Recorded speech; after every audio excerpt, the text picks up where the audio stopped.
everybody is putting their own spin on this, right? And in part because there's not an awful lot known about, we know now who these people were. They've been married for 2 years. They have a 6-month-old daughter or child, rather. I don't know if it's a daughter or son. I think it's a daughter. They're Americans. They're, what their motive, who knows? But what we do know is that this was the second mass shooting yesterday. There was an earlier one in Georgia where 4 people were shot. Not all of them were killed. In fact, I think maybe only one of them was killed, and maybe it was just 4 people who were wounded. But there was a mass shooting going on in Georgia before this one happened in California, which pushed the Georgia one off the news cycle. We had 2 mass shootings in the United States yesterday. You know how the BBC opened their coverage this morning on this? Well, it's another day in America, another mass shooting. In the last year, we've had more than 355 mass shootings. I mean, it's astonishing. And the NRA has made it very difficult to do anything about. But that doesn't mean that we don't have some political power, some ability to do something about that. Yeah, and like I said, everybody is spinning this. I'm talking about guns. I know Fox is going to be talking about and has been. I don't have them on right now, but has been talking about. They're Muslims. Didn't you notice that guy grew a beard recently? Hey, so did Paul Ryan.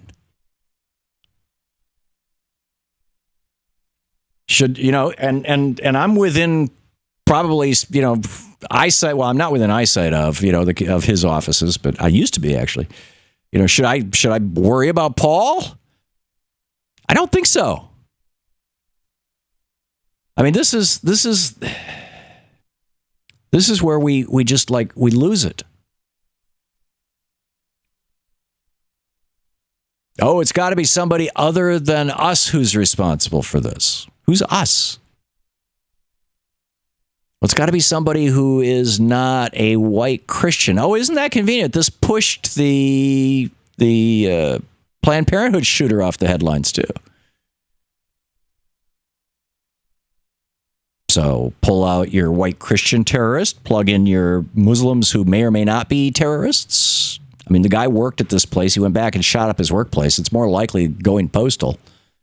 I'm wondering, is his wife experiencing postpartum depression? It's not usual that women are involved in these kind of things.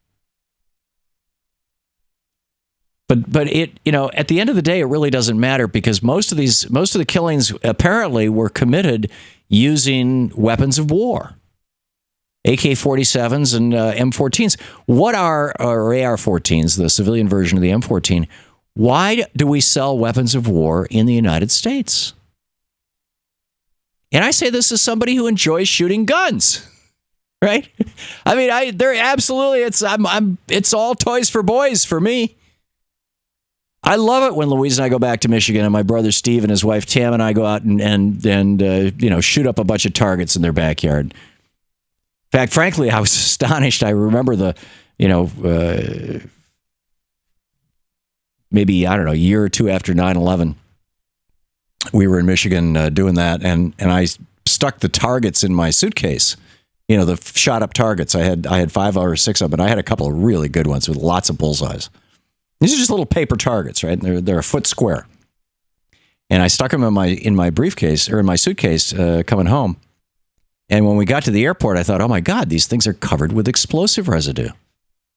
I'm going to light this airport up like a Christmas tree. And that thought occurred to me as I was standing in line about to put my bag in the X-ray machine at airport security. It went right through. Nobody said anything. Nobody did anything. So, I guess they're used to gunshot residue. But anyhow, I say this as somebody who, I'm not afraid of guns. I'm not opposed to guns. I have, however, in my life once fired an Uzi, once fired an AK-47, and once fired a Thompson. I think it was automatic at the time, and this was a firing range where you could rent them for basically 10 minutes at a time, sort of thing, and just hey, you want to take on a watermelon with an AR-14? I did it because I was curious. I wanted to see what, how do they shoot? What do they feel like? But that was at a rifle range. That was at a gun range. I mean, if we have to have weapons of war in this country, can we at least, limit them to recreational places for shooting? Because no hunter needs a 30 clip AK-47, a 30 round, with a 30 round clip. No hunter needs that. In fact, any hunter that went into the forest with an AK-47 would be ridiculed by his or her fellow sports people. It's absurd. No hunter needs a 14 shot clip in a 9mm or even worse, a 44 millimeter, semi-automatic pistol. You look at these. One of the things I was looking through this list of mass shootings. There's a bunch of them, but there's a particularly good one that's printed out over at Mother Jones. It's actually reprinted. Yeah, no, it's at motherjones.com. motherjones.com/politics. And it's a list of mass shootings. And they start Umpqua Community College, and then Chattanooga Military Recruitment Center, Charleston Church, Marysville Ultras. And you go through the list, and they list the weapons. And this goes all the way back to like 2007. In almost every single case, it said semi-automatic. Why do we even need semi-automatic weapons? I mean, I'm starting to reach the point where I'm thinking, okay, if you want to have guns that are, relatively unregulated in the United States, limit it to revolvers. Revolvers, you have 5, 6, at the most 7 bullets in the cylinder. I'm not sure I've ever seen a 7-bullet cylinder. And you have to, you got to pull the trigger damn hard to cock the thing. And then, you pull it hard again to fire it. And you can fire fast, but it's work. These semi-automatics basically make it so it's not even work. Why do we have them? Outside of shooting ranges. I don't get it. We'll be back. You're listening to the Thom Hartmann Program. Call 202-536-2370. Actually, let me answer my own question. It was semi-rhetorical. I know why we have it. We have it because it's a multi-billion-dollar-a-year industry, and their front group, the NRA, has made it so that we have it. To watch more clips from our programs, hit the Watch More Videos button over here. And please be sure to hit the handy-dandy subscribe button so you'll always be up to date. Tag, you're it.